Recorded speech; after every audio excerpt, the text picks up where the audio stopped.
अस्सलाम वालेकुम, welcome to हमारी कहानी। एक नए दिन एक नई कहानी के साथ। जैसे कि आप सब जानते हैं कि ऑस्ट्रेलिया में आजकल स्कूल की छुट्टियां चल रही हैं और ज़िंदगी घर में और बच्चों के साथ बहुत बिज़ी हुई है। ये तो वजह है ही कि मैं काफ़ी दिनों से कोई वीडियो नहीं शेयर कर पाई, लेकिन इसके अलावा एक और भी वजह है जो मैं आपके साथ जल्द शेयर करूँगी इंशाल्लाह। लेकिन आज की जो वीडियो है ये है गर्मियों के दिन की एक इम्पॉर्टेंट प्रोजेक्ट की। और वो प्रोजेक्ट था कि हमने सोचा था कि हमने अपने गराज को क्लीन करना है, उसको ऑर्गेनाइज़ करना है और उसमें कुछ रैक्स और शेल्फ्स वगैरह लगानी है। आम तौर पे यहाँ पे स्प्रिंग क्लीनिंग का कॉन्सेप्ट है, वो ये है कि आप अपनी जैसे कि स्प्रिंग आती है तो अपने घर का फालतू सामान वगैरह वो बाहर निकालते हैं ताकि आप अपने घर की स्पेस को ज़्यादा अच्छी तरह से यूटिलाइज़ कर सकें। ये सारा का सारा सामान हमने बाहर निकाला और हमारी यहाँ पे काउंसिल पिकअप सर्विस है जो कि साल में 2 दफ़ा आपका इस तरह का सामान उठा सकती है। तो उस सर्विस को हमने इंगेज किया कि वो आके ये सामान पिक कर लेगी। अब ये देखें गराज का क्या हाल था, सब सामान बेतरतीब था, सब चीज़ों को ऑर्गेनाइजेशन की ज़रूरत थी।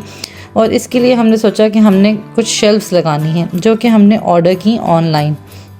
हम चाहते थे हेवी ड्यूटी किस्म की शेल्फ्स, बहुत हल्की क्वालिटी की तो मिलती हैं, आइकिया पे भी मिलती हैं, बनिंग्स पे भी मिलती हैं, अमेज़ॉन वगैरह से भी मंगा सकते हैं, लेकिन उनकी या तो MDF की बेस होती है या फिर वायर की, जो कि हमें नहीं चाहिए थी। हम चाहते थे सॉलिड स्टील फ्रेम हो, स्टील की ही प्लैंक्स या बेस हो और एक एक बेस अच्छी खासी चौड़ी हो, यानी कि ऐसे नहीं कि सिर्फ मजाक ही हो, बेस भी अच्छी बड़े साइज़ की हो ताकि उस पर सामान अच्छा बड़ा सारा सामान भी आ सके।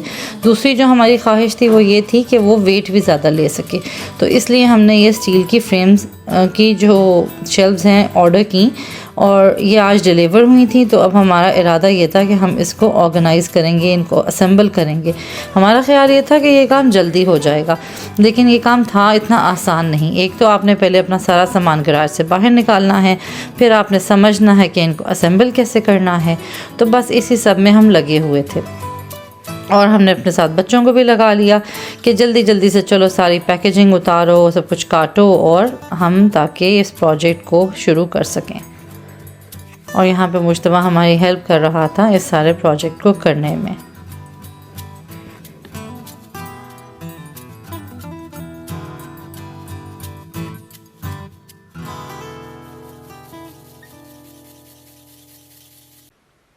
जब सारी की सारी पैकेजिंग रिमूव हो गई तो उसके बाद बारी आई असेंबली की। हमने ऑर्डर की थी 3 शेल्फ्स। सो बेसिकली वो थी 2 बाय 2 मीटर की, यानी कि 2 मीटर चौड़ाई और 2 मीटर ही उनकी हाइट थी।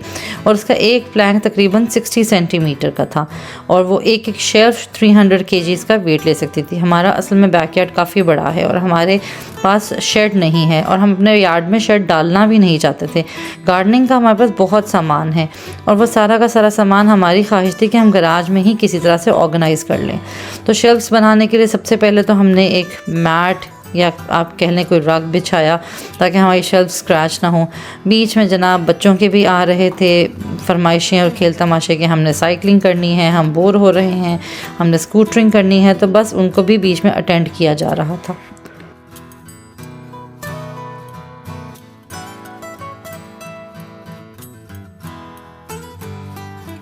ये सब करते करते मुझे ये ख्याल आया कि भाई मैंने तो खाने की तैयारी ही नहीं की। गराज को ऑर्गेनाइज़ करने की एक्साइटमेंट में और उस चक्कर में मैं ये भूल ही गई कि मैंने तो खाना भी बनाना है।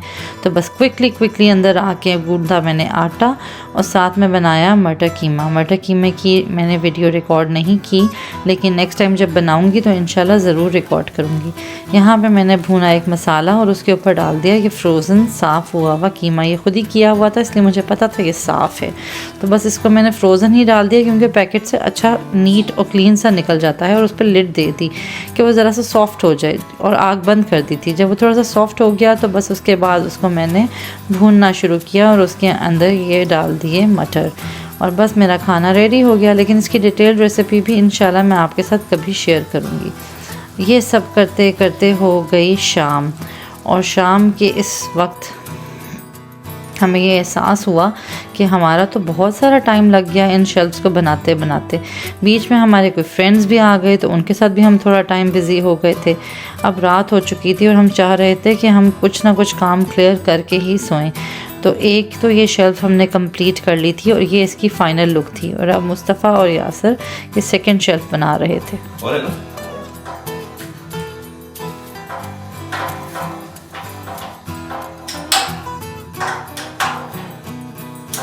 जब हो जाएगा ना तो ठीक है, चलो next। ऑर्गेनाइजेशन की इस तरह की शेल्व्स, रैक्स, कैबिनेट्स और ऐसी बेशुमार जो चीज़ें मार्केट में मौजूद हैं, ये बहुत इम्पॉर्टेंट हैं। हमें ये लगता है कि क्या करना इन कंटेनर्स का या ऐसे रैक्स और शेल्व्स का, लेकिन अगर हम इनको ख़रीद लें और अपनी स्पेस के हिसाब से इनको अरेंज कर लें तो हम छोटी सी स्पेस को भी बहुत अच्छी तरह से यूटिलाइज़ और ऑप्टिमाइज़ कर सकते हैं।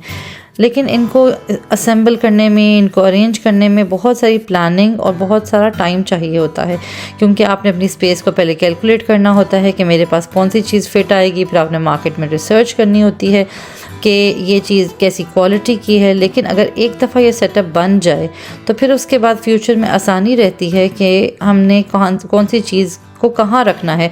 अगर एक चीज़ की एक फ़िक्स्ड जगह हो ना कि इस चीज़ को इस जगह पे ही रखना है, जैसे कि फॉर एग्ज़ाम्पल आपके पास अगर कुछ पेंट्री में चावल, आटा वगैरह है, अगर आपको पता हो कि इसकी ये जगह है, अगली दफ़ा चावल आएंगे तो उन्होंने इसी जगह पे जाना है, तो आपको आसानी रहती है। इसी तरह से अगर आप अपने गराज में भी ये शेल्फ्स वगैरह लगा लें और उन पर डिसाइड कर लें कि इस रैक पे ये चीज़ जाएगी, तो आइंदा आप उसको लेने भी उसी जगह पे जाते हैं और जब आप ख़रीद के लाते हैं तो भी आप उसको उसी जगह पे रीस्टॉक करते हैं। खैर, ये करते करते हो गई रात और फिर उसके बाद आया ये अगला दिन, क्योंकि काम अभी ख़त्म नहीं हुआ था। मैं कुछ घर के काम कर रही थी तो यासर ने कहा कि वो जल्दी से नाश्ता बना देता है, जिसके लिए वो बनाने लगा है एक वेजिटेबल वाला बहुत ही अच्छा सा स्क्रैम्बल्ड एग। उसके लिए उसने जल्दी जल्दी से काट ली कुछ सब्जियां, जिसमें था प्याज जो कि वो फाइन चॉप कर रहा है कटिंग बोर्ड पे, और उसके बाद वो इसके लिए करेगा टमाटर को प्रिपेयर, जिसके लिए वो उसको भी चॉप कर लेगा। इसी तरह से बेसिकली आपने जौन सी भी सब्जियां डालनी हैं, जो भी सब्जियां आपके पास मौजूद हैं, उनको आप बस फाइन चॉप कर लें। फिर उसने डाली कुछ लीक, आपने स्प्रिंग अनियन डालना है आप वो डाल लें, आपने अनियन के अलावा कोई और हरी मिर्चें डालनी हैं आप वो डाल लें, जो सी भी आपके पास सब्जियां मौजूद हैं। इसके अलावा हमने इसमें पालक भी शामिल की थी, हमें उसका फ्लेवर बहुत अच्छा लगता है। खैर, यहाँ पे लिया हमने कुछ देसी घी और उसके बाद हम इसमें डालेंगे ये सारी की सारी कट की हुई सब्जियाँ जिनको हमने पहले से कट कर लिया था, और इनको हम सॉटे कर लेंगे। आसान सी टेक्निक है, लेकिन इससे बड़ा ही अच्छा फ्लेवर आता है कि अगर आप उनको हल्का सा पहले फ्राई कर लें तो उनका फ्लेवर ही चेंज हो जाता है। अगर आपने इनको अंडे के अंदर फेंटा और सब कुछ इकट्ठा डाल दिया तो आपको लगेगा कि बात तो वही ही है, लेकिन जब ये सब्जियां हल्की सी स्टर फ्राई हो जाए ना तो इनकी रॉनेस ख़त्म हो जाती है और इनका फ्लेवर बहुत अच्छा आता है। तो यहाँ पे यासर ने घी के ऊपर डाली ये सब्जियां और उनको वो हल्का सा स्टर फ्राई कर रहा है। उसके बाद वो फेंटेगा कुछ अंडे और उन अंडों को इनके ऊपर शामिल करेगा, लेकिन इससे पहले वो कुछ सीजनिंग करेगा। यहाँ पे उसने डाला नमक, और वो आप अपने टेस्ट के हिसाब से डाल लें, वरना आप देख लें कि हम कितना डाल रहे हैं। इसके अलावा डाली काली मिर्च। हम कोई रेसिपी तो फॉलो करते नहीं, इसलिए हम लोग आपको मेजरमेंट्स भी नहीं दे रहे। फिर डाला उसने ज़ीरा। बस ये चीज़ें आपने अपने हिसाब से डालनी है, अगर कोई आपको चीज़ नहीं पसंद तो आप स्किप कर लें। अब हम डाल रहे हैं इटालियन हर्ब्स जो कि हमें काफ़ी पसंद हैं, और इसका इस्तेमाल इसलिए हम अपनी बेशतर रेसिपीज़ में करते हैं क्योंकि हमें इनकी खुशबू और फ्लेवर दोनों ही अच्छे लगते हैं। और डालेंगे चिली फ्लेक्स। चिली फ्लेक्स अगर आपको नहीं पसंद तो आप सूरज मिर्च का पाउडर डाल लें, वो भी नहीं पसंद तो आप पेपरिका डाल सकते हैं, जो आपको पसंद है वो आप डाल लें। खैर, यहाँ पे यासर ने इसमें डाले हैं कुछ चिली फ्लेक्स और बस इसको किया स्टर। अब इसके अलावा जो है इसमें और हम तो नहीं कुछ डाल रहे, लेकिन अगर आपने अपने हिसाब से कोई और स्पाइसेस भी डालनी है तो आप डाल सकते हैं। अब उसके बाद उसने फेंटे कुछ अंडे और उनको डाल देना है फेंट के इसके ऊपर, और फ़ौरन से नहीं हिलाना होता स्पैचुला या चम्मच डालने के बाद, बस हल्का सा वो सेट हो जाए तो उसके बाद आप उसको चम्मच चलाएँगे। अभी आपको दिखाती हूँ कि किस स्टेज पर आपने चम्मच चलाना है। खैर, यहाँ पे अच्छी तरह से अंडे फेंट रहा है और उसके बाद वो इनको सब्जियों के ऊपर डाल देगा।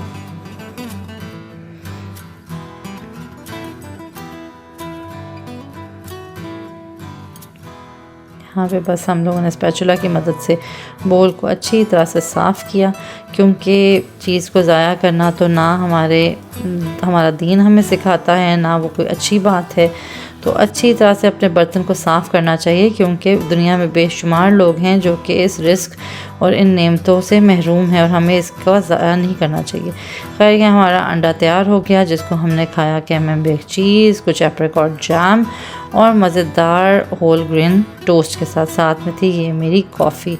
ये मज़ेदार सा नाश्ता हमने बहुत इन्जॉय किया और इससे हमने एनर्जी हासिल कर ली दोबारा से अपने काम में लगने के लिए। रेसिपी ज़रूर ट्राई कीजिएगा, इंशाल्लाह आपको भी अच्छी लगेगी। और ये अंडा कंज्यूम करने का एक और तरीका है कि पालक एक अलग सा इंग्रेडिएंट है जो काफ़ी अच्छा फ्लेवर देता है। अब जनाब वापस आए हम अपने गैराज की तरफ और हमने शुरू किया उसको ब्लो और वैक्यूम करना, क्योंकि हमने अपनी सारी शेल्फ्स कंप्लीट कर ली थी। तो सबसे पहले तो वैक्यूम से सारा गंद उठाया मोटा मोटा, और उसके बाद जो चीज़ें नहीं पिक हो पाएंगी वो ब्लो करेंगे। ये है 3-in-1 ओजीटो का ब्लोअर, मल्चर और वैक्यूम क्लीनर है, जो कि इस तरह की हैवी ड्यूटी सफाई और कामों के लिए काफ़ी सहूलत दे देता है। जब ये सारा कुछ साफ़ हो गया तो उसके बाद शेल्फ्स को अरेंज किया और उसके ऊपर चीज़ें अरेंज करना शुरू की। जैसे कि मैंने आपको बताया कि हमने इस पे गार्डनिंग का सामान रखना था, क्योंकि हमारे पास शेड नहीं है, तो हमने रैक्स को असाइन कर दिया था कि ये रैक गार्डनिंग के सामान के लिए होगा, ये किचन के सामान के लिए होगा। इस तरह से हमने सारी चीज़ें इस पर अरेंज कर दी। और अब देखें, ये वही गराज, ये वही स्पेस है, लेकिन ये कितनी अच्छी ऑर्गेनाइज हो गई है और कितनी नीट लग रही है बनिस्बत जैसे ये पहले थी। अब अगला स्टेप जो हमारा है, जो प्लान है हमारे जहन में, वो ये है कि हम बहुत सारे गार्डनिंग टूल्स और चीज़ों को भी वॉल पे ही हैंग कर देंगे, तो हमारी और कुछ शेल्फ्स जो हैं वो फ्री हो जाएंगी। फ़िलहाल हम अपनी इस एफ़र्ट से काफ़ी खुश थे और हमने शुक्र किया कि ये प्रोजेक्ट कंप्लीट हुआ, क्योंकि दिन था बेतहाशा गर्म और हमारी हालत ये सब करते करते काफ़ी ख़राब हो चुकी थी। तो बस हमने इसको कंप्लीट किया और अल्हम्दुलिल्लाह हम लोगों को जैसा प्लान था वैसा ही हमारा रिज़ल्ट आया। मैं इसका लिंक भी आपके साथ शेयर कर सकती हूँ, अगर आप इंटरेस्टेड हैं तो आप कमेंट में ज़रूर मेंशन करें और मैं आपके साथ डिटेल्स इसकी शेयर कर दूँगी। ये कोई स्पॉन्सर्ड वीडियो नहीं है, लेकिन मैं कम से कम इन शेल्फ से काफ़ी सेटिस्फाइड हूँ और पिछले कुछ दिनों से इनको यूज़ भी कर रही हूँ और मुझे लग रहा है कि अच्छी क्वालिटी की काफ़ी स्टर्डी और सॉलिड शेल्व्स या रैक्स हैं। बस इसके साथ हुआ दिन का इख्तिताम और ये वीडियो भी हुई कंप्लीट। मैं उम्मीद करती हूँ कि आपने इसको पसंद किया और इससे शायद आपको कोई अच्छा आइडिया मिल जाए जो कि आपके भी किसी काम आ सके। अगर ऐसा हो तो प्लीज़ कमेंट्स में ज़रूर मेंशन कीजिएगा कि अगर आपको ये वीडियो फ़ायदेमंद और इंटरेस्टिंग लगी, और इसको अपनी फ्रेंड्स और फैमिली के साथ शेयर कीजिएगा। मेरे चैनल को सब्सक्राइब करें।